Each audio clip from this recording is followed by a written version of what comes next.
जन्म देणारी त्याची आई अक्षरशः त्याच्यासमोर डोकं टेकून त्याची पाया पडते की बाळा, चुकीचा निर्णय तू घेऊ नको.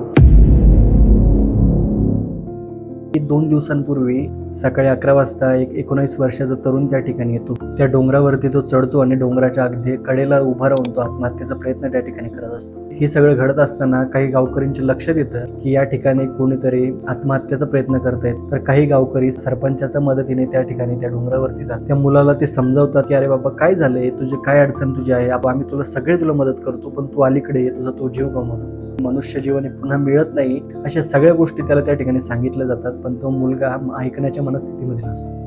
त्याच्या आई वडिलांना त्या ठिकाणी बोलवलं जातं. त्याची आई त्या ठिकाणी येते. त्याची आई त्याला समजूत घालते की बाळा, तू असं करू नको, तू चुकीचा निर्णय घेऊ नको, मला तुझ्याशिवाय कोणीच नाही, तुला जर काही झालं तर मी कसं जगायचं, तुझ्या वडिलांसोबत तुझा वाद आहे ना, तर तुझ्या वडिलांच्या नावाचं मंगळसूत्र मी आत्ता काढून फेकते, आपण तुझ्या वडिलांसोबत राहायचं नाही, आपण दोघं वेगळे राहू, इथपर्यंत त्याची आई सांगते. जन्म देणारी त्याची आई अक्षरशः त्याच्यासमोर डोकं टेकून त्याची पाया पडते की बाळा, चुकीचा निर्णय तू घेऊ नको, अलीकडे ये, तू पडशील, तुझा जीव तू देऊ नको. पण तो मुलगा सांगत असतो की आता हेच एक सोल्युशन आहे, आता कुठलाच उपाय नाही, असं तो वारंवार सांगत असतो. हेच सगळं सुरू असताना डोंगराच्या पायथ्याशी असलेले त्याचे वडील सुद्धा वरती येतात. त्याचे वडील सुद्धा त्याच्या मुलाला समजूत घालण्याचा प्रयत्न करतात. शेवटी त्याच्या वडिलांना वाटतं की आपण याच्या जवळ जाऊ, याला ओढू, म्हणजे याचा जीव